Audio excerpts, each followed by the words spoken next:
voina chuan guitar lesson thar kan zir ho lenga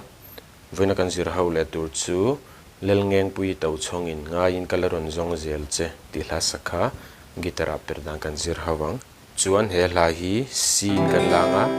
a hniama G a sanga F chuan minor a D minor E minor chuan C7 hi kan hmang tel bawk ang ten kan strum ang down down up up down up ti khana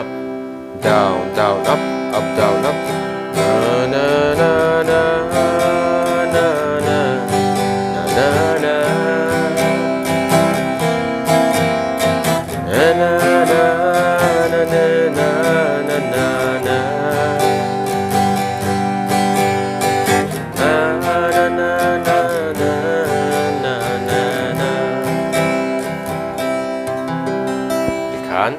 Lalngengpuii chu kan strum ang Lalngeng karon play mil lenga uluk deu ni lo ngai thale don nia